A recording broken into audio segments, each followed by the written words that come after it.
Okay, so these dreams aren't going to be in any specific order.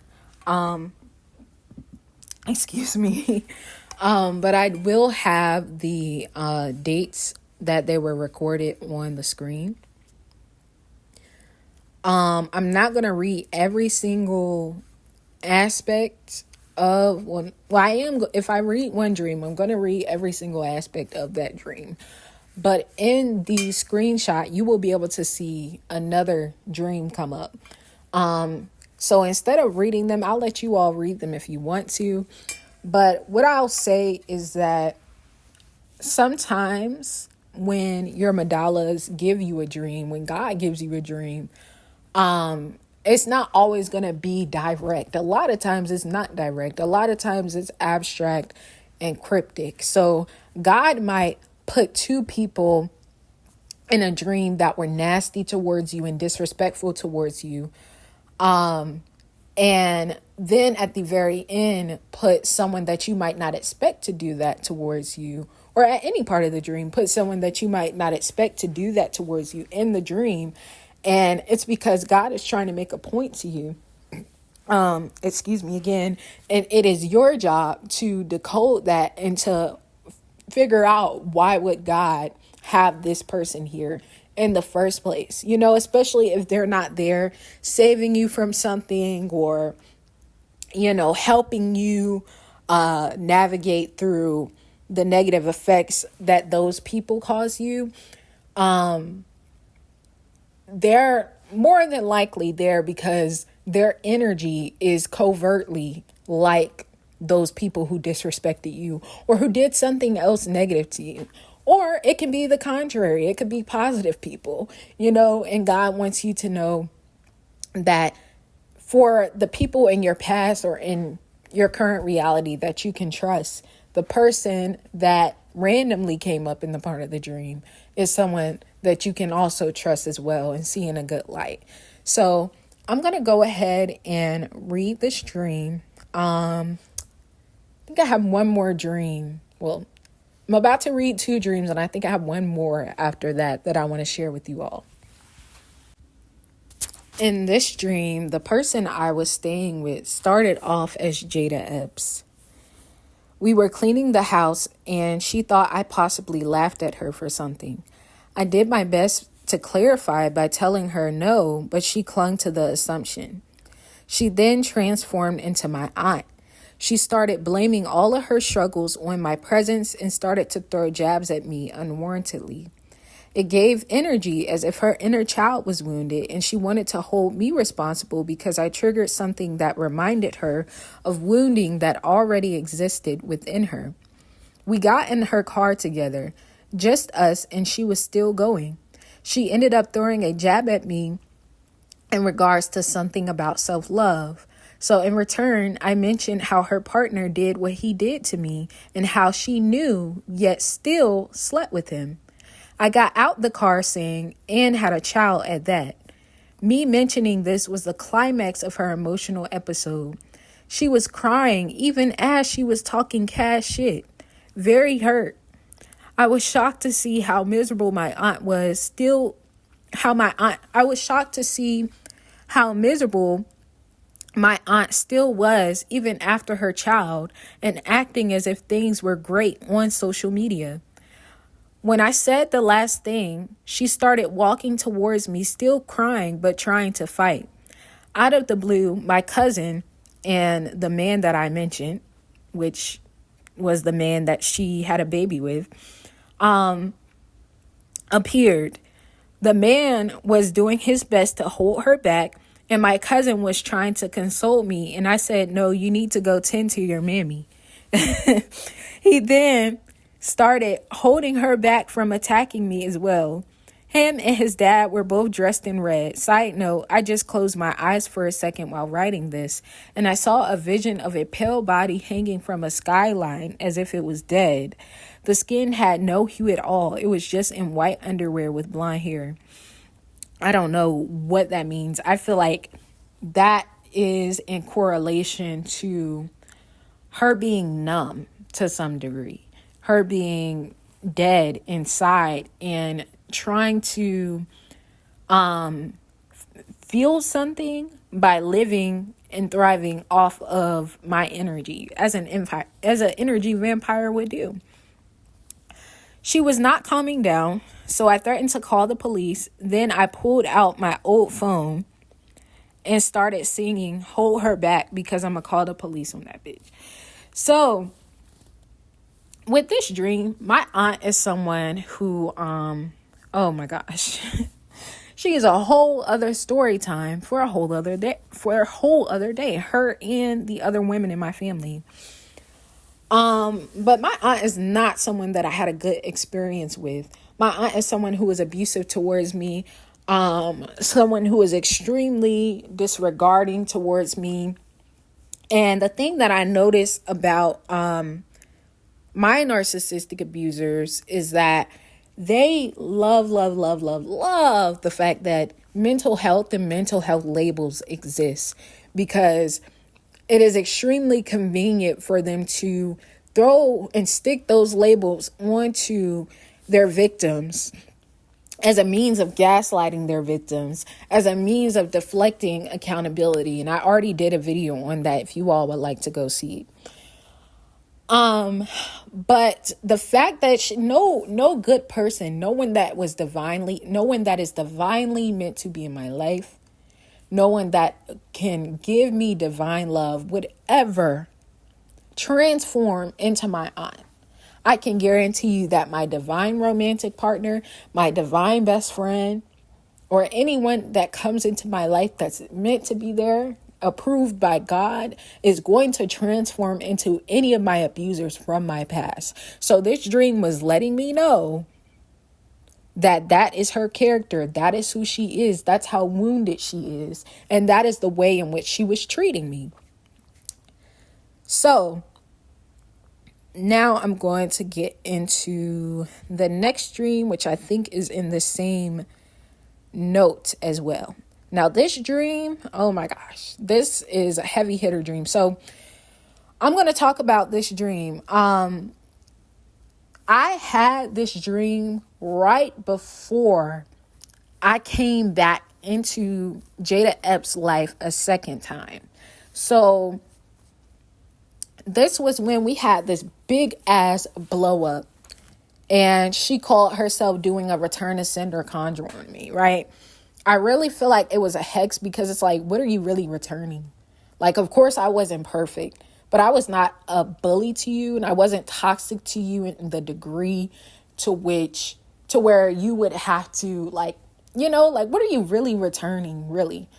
And it's so weird, because it's like my life got better after I cut her off and she supposedly did that return to sender. But anyway, this was like, I had that dream after this big blow up. And this dream is making me realize that I need to talk about one of my other dreams as well. So I had a dream of Jada. This was like sometime in November of last year, 2023. I had a dream of Jada texting me, giving me a reading not to get caught up in the drama between girls at my school, telling me that I shouldn't be intimidated by them. Also, her saying, you should just move around from place to place until you have become financially secure, or something along those lines. I don't know. I remember seeing like citrus fruits in her profile picture. And then she finished the sentence about the girls saying privities. She spelt it, I'm sorry. Yeah, so the way that this word came in the dream, it was like two words combined in one. Like, it was saying priorities, but it was saying privities at the same time. And you all will know that it was saying privities because there are going to be several parts of this dream that are going to mention blood and backed by blood. And I'll put the definition of privities on the screen as well. But she ended the reading saying privity/priorities. When her and I were talking, Our energy felt intimate and equally connected, as if we were best friends again. And this part of the dream was the distractor for me, right? This was the tongue twister, so to speak. This was the energy that really made me get distracted from what the dream was actually trying to tell me. So I'm just going to continue to read the dream and then I'll decode that part later. Then I drove to this place with this woman. She seemed like she was low vibrational in the sense of being lost to some extent. She was telling me about the girls from the school under the belief that they were worthy of being looked up to and of a high vibrational status. Excuse me. I knew the girls were low vibrational, but I just played along to see what other BS she would say or do. When we ended up at this event and this man was there. He was like, "I can tell you don't have a father. I can be that for you." Wink. I then thought to myself, I didn't already dodge karmic bullets like this. Why would I want to put myself through that again? But I just played along for a little bit and acted dumb to see how crazy he was. I didn't actually date him. I just kept inquiring about why I should accept him, even though I had already made up my mind that I wasn't going to. He had a side chick there with him too. She was in a purple shirt. I was asking her questions too. They kept mentioning blood for some reason, saying, "We have lots of blood," or "backed by blood." She already had 2 children by him. She was telling me the perks of being in relationship with him that I felt were rather invalid and non-substantial. I kept asking questions though. I asked them if they ever planned to get married, and they both gave 2 different answers at the same time. The woman said yes, and the man said no. That was the moment that confirmed my intuition even further. The man ended up going upstairs, and it was just me and the side chick. I took that opportunity to ask her questions in private. I was like, "Well, what are the cons? I'm just trying to know so that I can know all of what I may be getting myself into." She laughed and said, "I understand." At first, she was like, "There are no cons." Then I said, "I mean, seriously, there isn't even one bad event that has happened between y'all." She then proceeded to tell me how he severely abused her recently in the dream. She was talking about it explicitly. Then I heard him coming down the stairs and I told her to stop so that she doesn't get in trouble. Next, there was a part of the dream where I was watching this video of this man. He gave heavy Kevin Samuels and Dr. Umar energy. He was preaching about codependency. Like Jada I Am Winklebottom does. But he himself was endorsing codependent behavior at the same time. I thought to myself, does he even really know what it means to be codependent or not? So going back to the part where I was texting Jada, the reason why I said this was a tricky part of the dream, because I remember, like I said, God froze my gifts. So whenever I would read tarot, it was like, I can't even say it was like, hit or miss. It was worse than hit or miss. Like, it was mostly miss.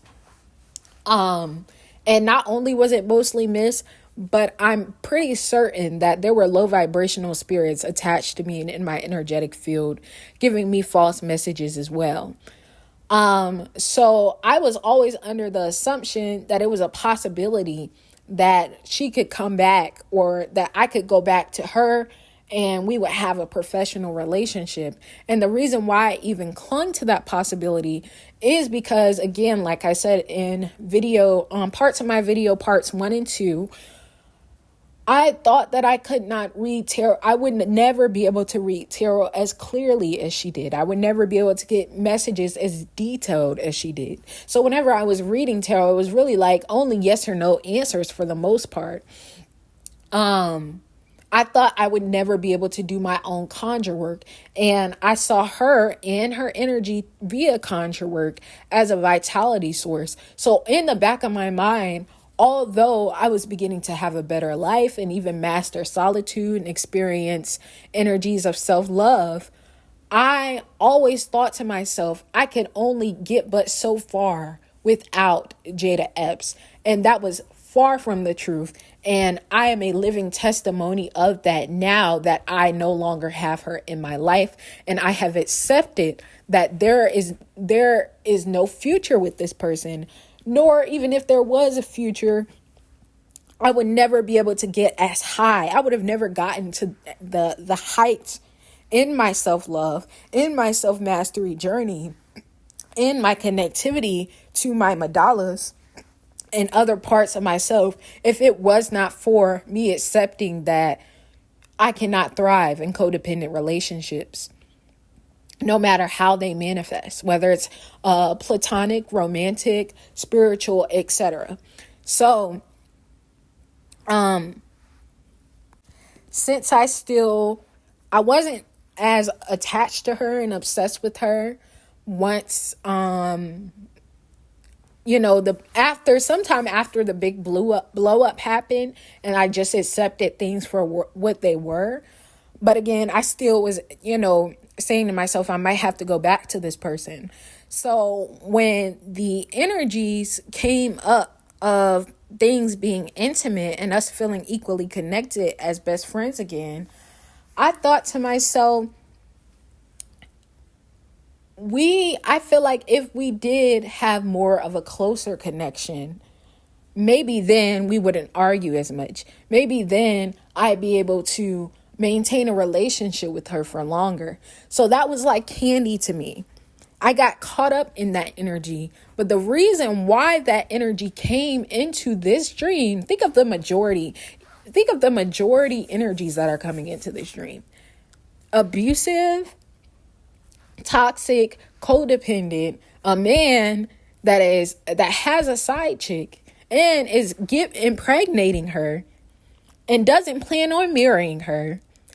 Dr. Umar, Kevin Samuels, dogmatic, preaching shit and not living up to what you're preaching as energy. Like, think of all of those energies in a nutshell. Why would she be in this dream if she was not associated with those energies at all?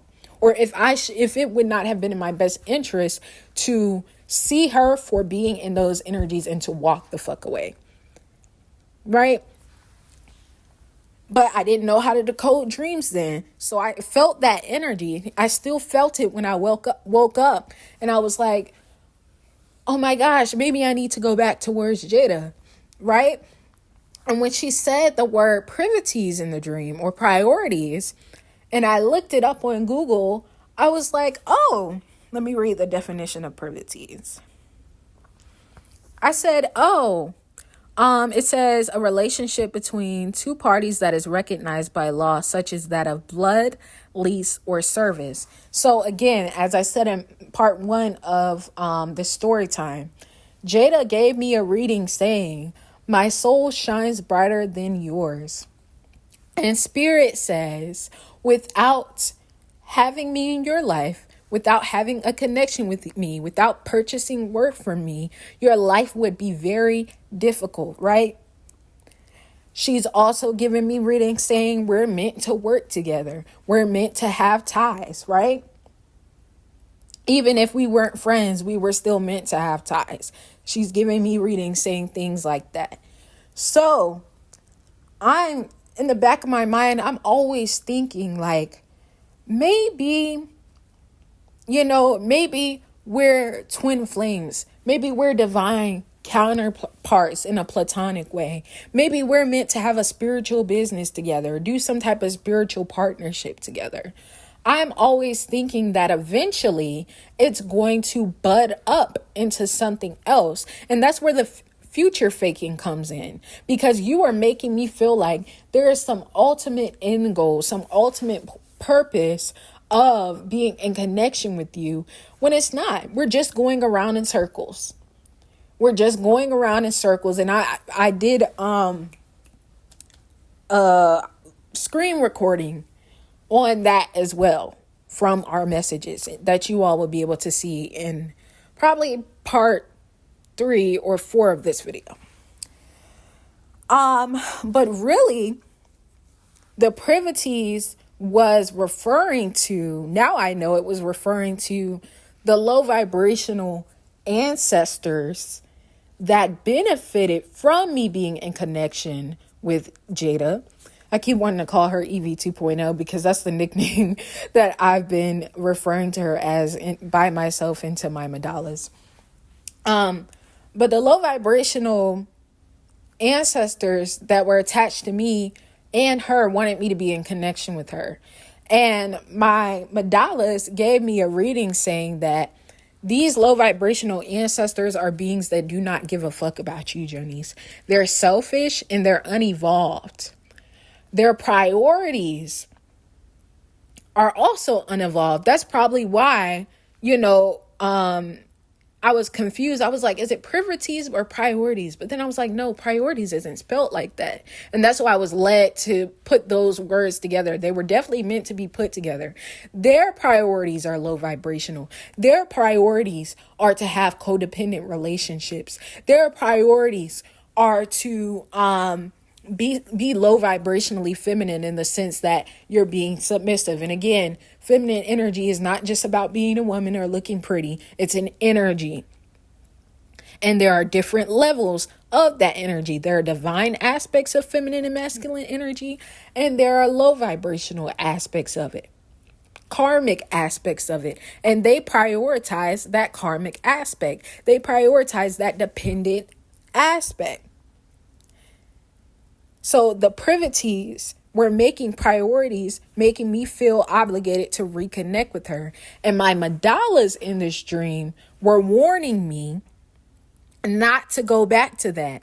And again, a part of the dream says, I then thought to myself, I didn't already dodge karmic bullets like this. Why would I want to put myself through that again?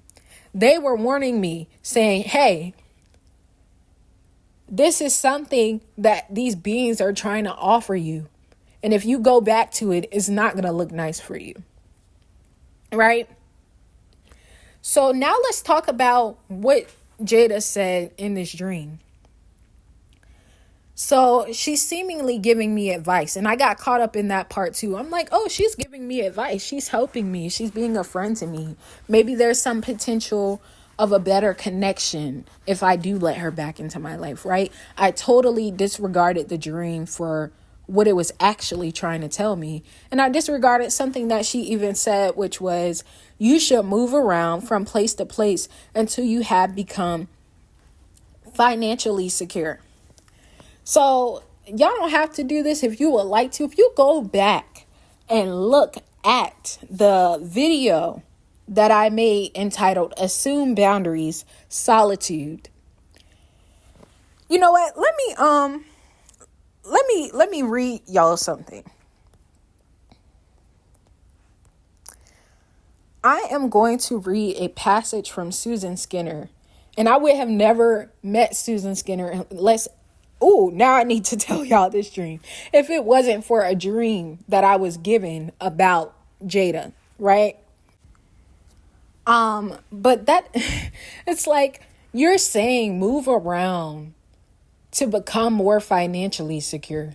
I would be wasting money. I would be spending more money. Yes, wasting money, spending more money, moving around, and thus becoming less financially stable. Instead of, if I stay in one place, build up my money, and then move once I am stable enough to do so. So they made her say that in the dream to signify how manipulative she is and how she can say things that seemingly appear to be helpful, seemingly appear to be like advice that I need to consider.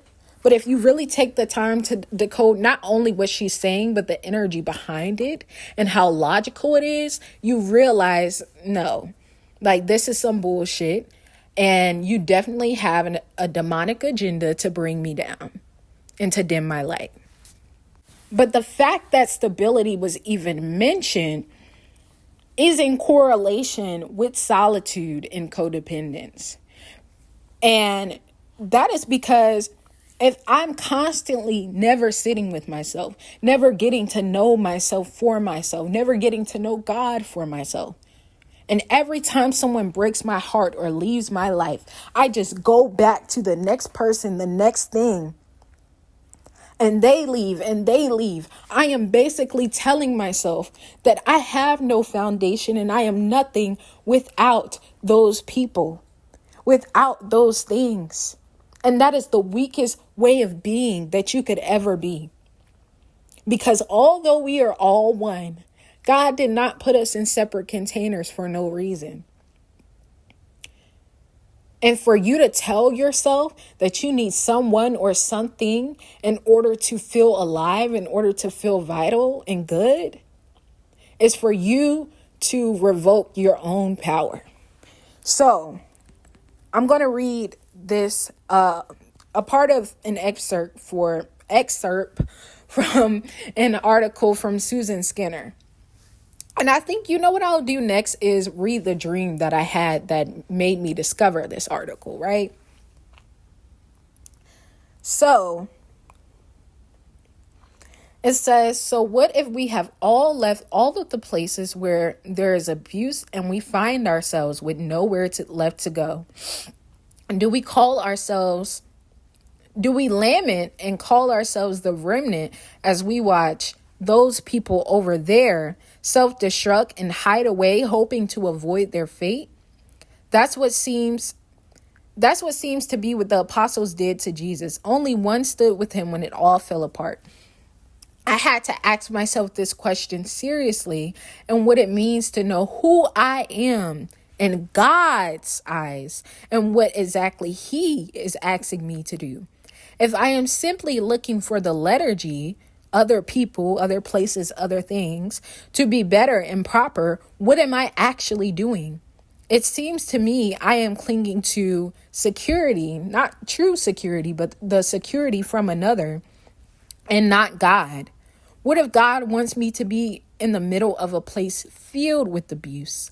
I need to know, oh my gosh, it's 4:44 p.m. I need to know who I am so I can remain standing. I need to know I am the daughter of a love king and that my security doesn't come from rubrics or other people, but from God, who will hold me up when the world starts crumbling. If everyone else is disobedient, where will I turn? Why is this important? Because if I do not rest securely in God, in the fact that who I am is his child who has been gifted, I will run away from every uncomfortable situation, cling to my worldly security or run after other people, and shut down the gifts that he gave me and wants me to use. I will be operating out of fear. Satan feeds on fear. Satan feeds on people who don't have an identity. Satan feeds on people who don't know their own worth and their own power.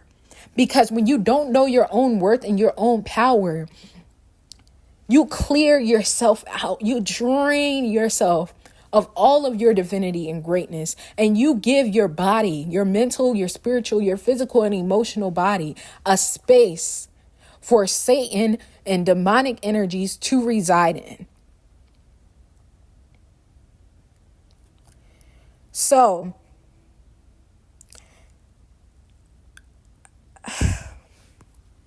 okay. Whew. I am going to get into this next dream. So I had a dream that I was working with this malicious young adult. And the malicious young adult, she was accusing people of some things. And I think the people that she was accusing, she used to be like in a relationship with them or she was living with them. But she was accusing them of having a disease, AIDS. And what else happened? It was me, this white woman, and this other white woman. And it was this middle-aged black woman that was gay.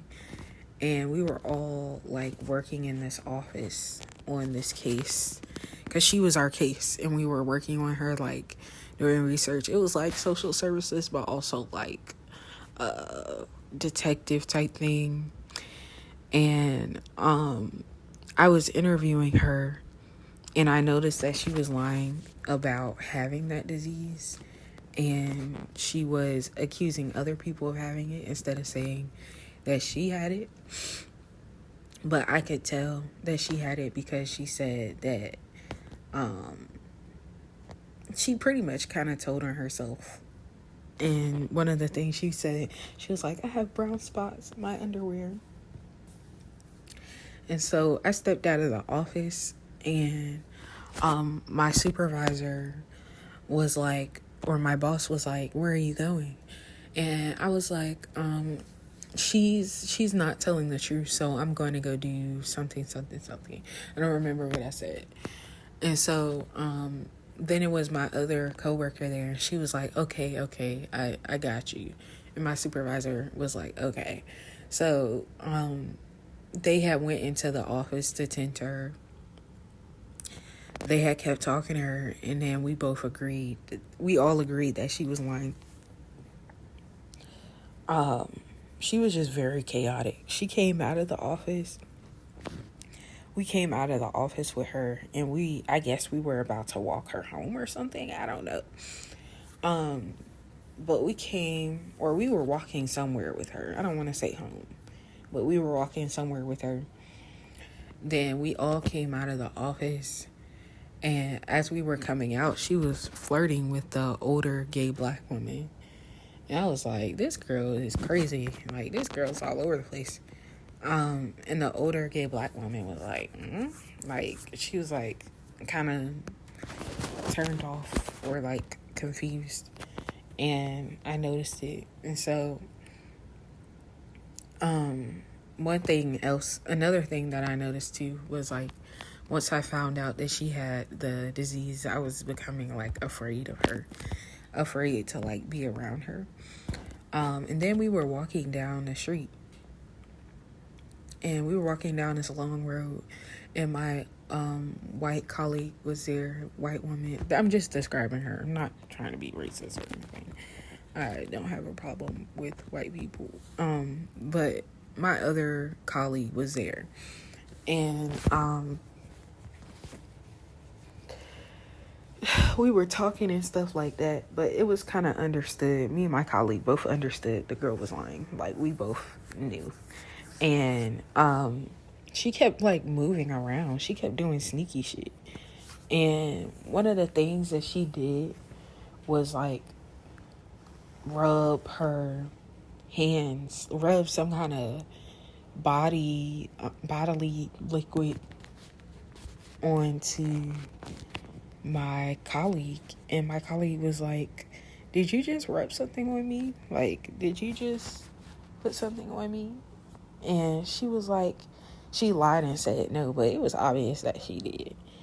And my colleague didn't react after that, so that was weird.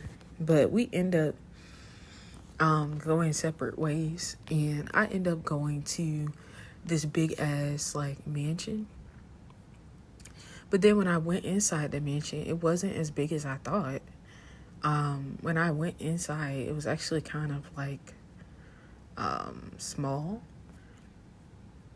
And when I went to the thing that I said that before I went into the mansion, I was like, this is my last foster home. This is my last luxurious foster home or something like that.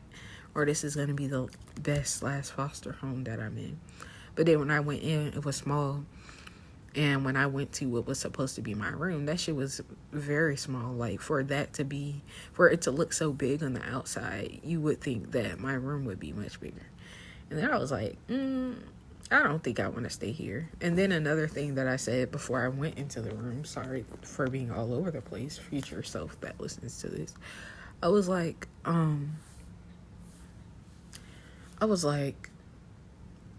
do I want to stay in foster care or do I want to live on my own?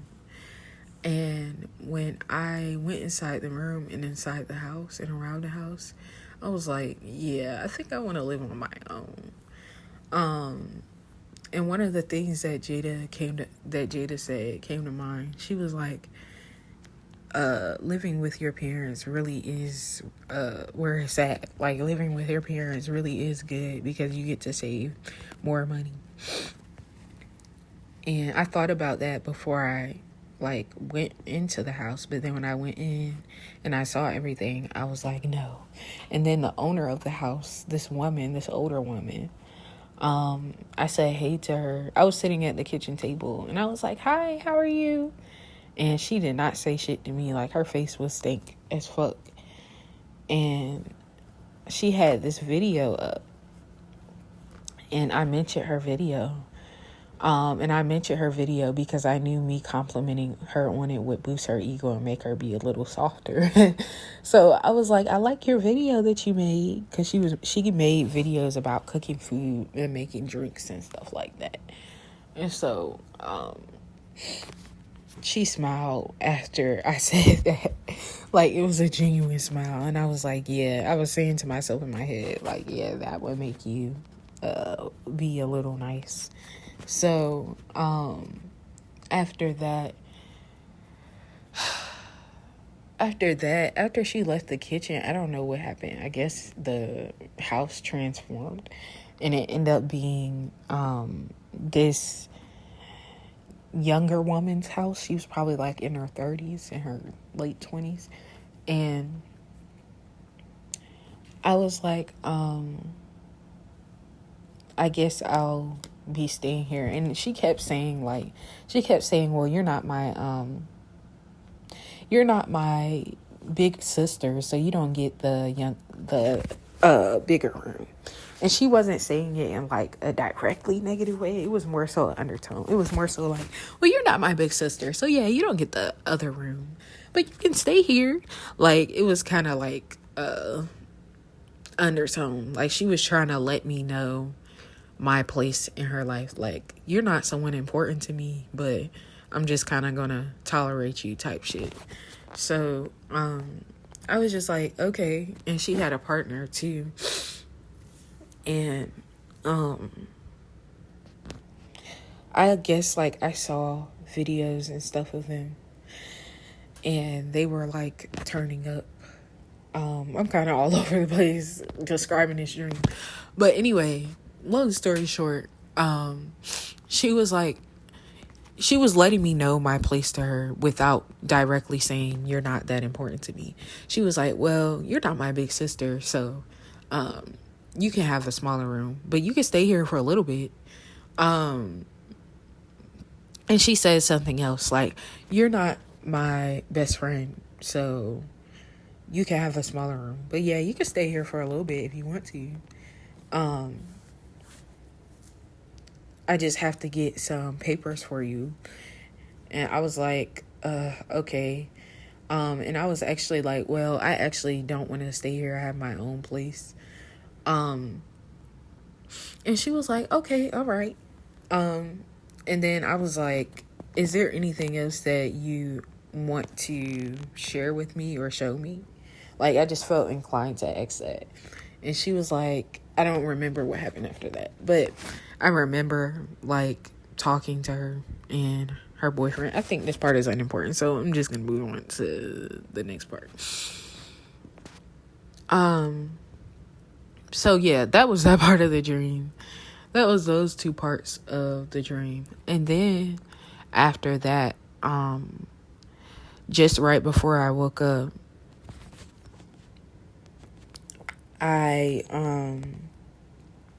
there was this part of the dream where I was like typing up an email to my future divine partner and to Jada at the same time. It was so weird. And it was basically like, I'm sorry that I had to do this.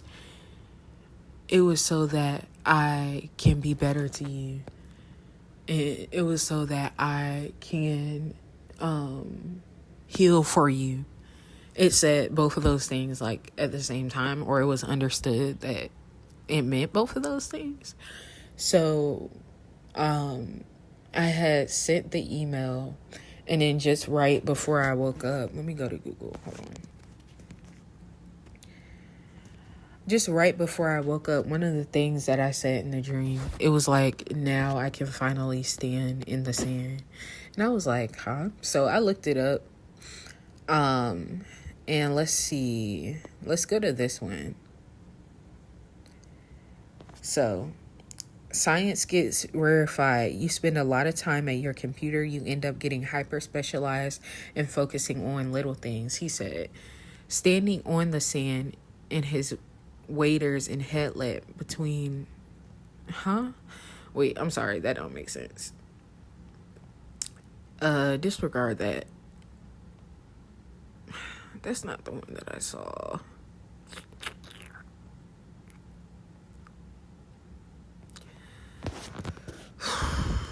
Okay, I'm trying to find the one. Oh, here it is. Okay. So, standing on the sand. The law came in so the transgression would increase, but where sin increased, grace abounded all the more, so that as sin resigned in death, even so grace would resign through the righteousness to eternal life through Jesus Christ our Lord. The couple passed, not finna read all that. I'm trying to find the part that they presented on Google. Give me a minute.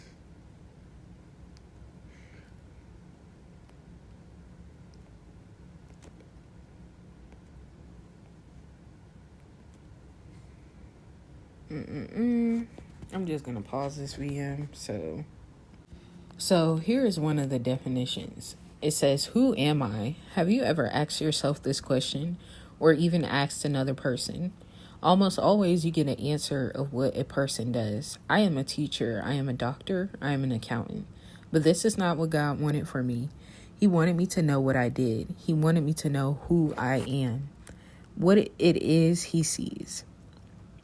This is vastly different than a job. When you start asking who you are in God's eyes, you can also see where you are standing on sand. What do I mean by this?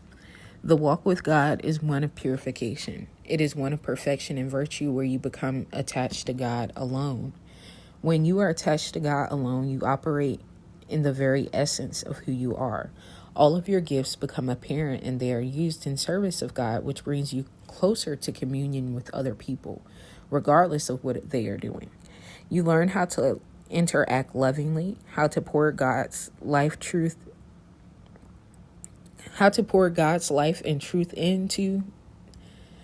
Wait, let me read that again. You learn how to interact lovingly and how to pour God's life and truth out into the world.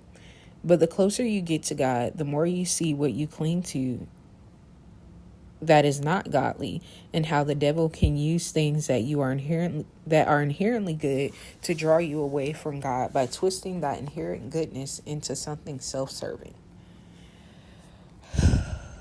What was the part?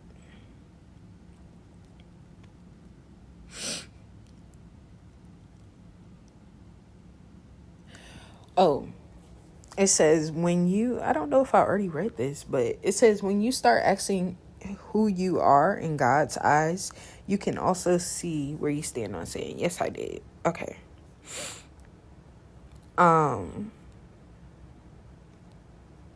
So, and then I'm skipping paragraphs, but this next paragraph says, so what if all we have left are the places where there is abuse and where we find ourselves no place left to go? So what if all we have left all the places? I'm sorry. So what if we have all left all of the places where there is abuse and where we find ourselves with no place to go? That's crazy because that kind of relates to my dream and how I felt when I woke up. Do we lament and call ourselves the remnant as we watch those people over there self-destruct? quote unquote, those people over there self-destruct and hide away, hoping to avoid their fate. That seems to be what the apostles did to Jesus. Only one stood with him when it all fell apart.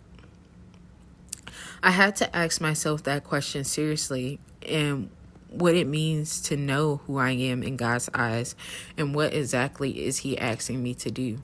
If I am simply looking for the liturgy to be better and proper, what am I actually doing? It seems to me I am clinging to the security and not to God. What if God wants me to be in the middle of a place filled with abuse? I need to know who I am so I can remain standing. I need to know that I am the loved daughter of a king, and my security doesn't come from rubrics but from God. Who will hold me up when the world starts crumbling? If everyone else is disobedient, where will I turn? Why is this important? Because if I do not rest securely in God, in the fact who I am, in the fact that who I am is a child, in the fact that who I am is his child who has been gifted, I will run away from every uncomfortable situation, cling to my worldly security, and shut down the gifts he gave me and wants me to use. I will be operating out of fear. Satan feeds fear. If I avoid abuses, which are rampant except in a few places in church, I cannot minister the church, and I become bound to the security rather than to God. If the whole church falls apart, I will not be standing at the foot of the cross, because I will have to run away until there are no more places to run to. If I want to be standing, I must be secure in God even when everything falls apart. I must have Pentecostal courage. You know that I'm not Christian, but this shit is still very much so a gem. I must have Pentecostal courage, which God wants me to pour on us. It's about living. It's about being the living sanctuary. So when the sand gets blown away, you're actually standing on rock. Maybe God wants to flourish me with gifts that he gave me smack in the middle of abuse. Why? Because it is so needed there. And when sin abounds, grace abounds all the more. This is a place where miracles happen. Read the book of Acts, the beginning of the church. No, I'm not Christian, but this is still very useful. The foundation of what they had all been standing on was blown away, but they were left on a rock and sent the advocate, and the gifts they were given were plentiful, and the grace abounded all the more. They performed the miracles all while having stepped out of their comfort zone and deep with the anointing fire inside their souls. Ask God who you are. Listen intently, because he is trying to make a living sanctuary of you and me, so that we are on solid rock in the storm. That is completely insane in an amazing way. This person's name is Susan Skinner, and this is a Catholic post. I googled stand in the sand meaning, and the definitions that came up didn't really make sense. Some of them didn't even say stand in the sand. A lot of them were like head in the sand, lying in the sand. I'm like, that's not what I mean. And the only one that was direct and that was applicable to what I'm currently experiencing in this dream was this Catholic one. And I'm just now reading it completely as I'm doing this VM. And it's so crazy, because that's exactly what I said to myself before I read all of that. That's exactly what I said to myself before I started this voice clip and start talking about the dream. What I said to myself is that I don't want to feel love from Jada. I don't want to love Jada. I want to be in a codependent relationship with her so I can feel secure. So it's like, now that I don't have that, am I just gonna run to the next relationship until I feel secure again? Or am I going to build that security within myself so that no matter what happens in my life, no matter if I lose a relationship or maintain a relationship, I still forever have that solidness and foundation within myself that no one can disrupt. So what I'm coming to the realization about is a lot of times when I didn't, a lot of times I would form these codependent relationships to feel secure. And when those people would leave me, or when I would have to leave those people, I would feel empty. I would feel alone. I would feel very hurt and lost. So in order to escape that feeling, I would just form the next relationship. And then that relationship would end and be disrupted. And I would feel empty and lonely and lost again. I just formed the next codependent relationship. And it's like, so what am I going to do? Am I going to keep forming these relationships until, until I get hurt again from having that dependency broken? Or am I just going to be comfortable with myself? And it's so crazy how it's so amazing how I'm able to put this into words and have this epiphany about myself and about life. I've just been kind of running from myself. I've been running from myself. I've been running into the next thing. It's like, what am I going to do when there's no one else to be in a relationship with? When no one wants me because I'm that much torn down. I'm that much out of self-worth and that much like, what am I going to do then when there's no one to be in a relationship with? Like, I need to be able to depend on myself. I need to be able to depend on myself. And in this shadow work that I did about Jada, that I asked to help, I asked my spirit specifically, like, what to help me integrate.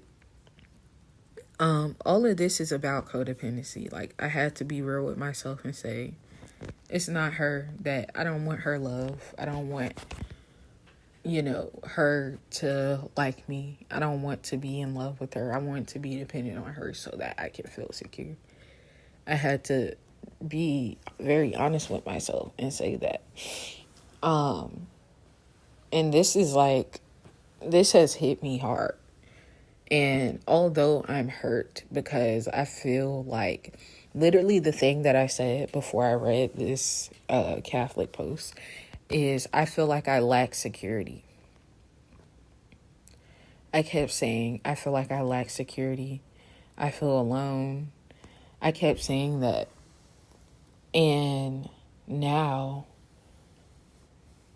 everything is like, I'm able to put everything into words, and I'm just so grateful that my spirits gave me the stream. Because although it hurts, I'm ready to form that relationship within myself. I don't want to be dependent on anyone anymore, because regardless, even like with someone that's meant to be in my life, that's meant to be my friend or my partner, that dependency can really break a relationship. So now it's like, what am I going to do when I lose someone that's meant to be? Because my toxic and codependent tendencies, that was someone that's meant to be. So I'm just going to go into karmic relationships, and it's just going to be even worse without having that foundation within myself. So I feel it still feels unsettling to me, but I feel a bit more comfortable and more ready to reassure myself and comfort myself. I do want to stay away from relationships for a while. I genuinely want to be in hermit mode because I don't want to form another codependent relationship ever again. ever again. The only people that I expect to be codependent on me is my children for a period of time, and barely that, and definitely not in a unhealthy way. But I don't want to ever be codependent on anyone ever again. And I'm just going to, although I don't have Jada, I'm not going to be like, I don't have Jada, who's next? I'm going to be like, I don't have Jada, it's time to have myself, so that I can never experience this shit again. And I feel like a part of my obsession comes from codependency. In part, I definitely do. And now I feel, although I'm hurt, and although I feel the effect of not having that attachment, I feel more free than I did before. So I'm going to divinate and get more clarity on what this dream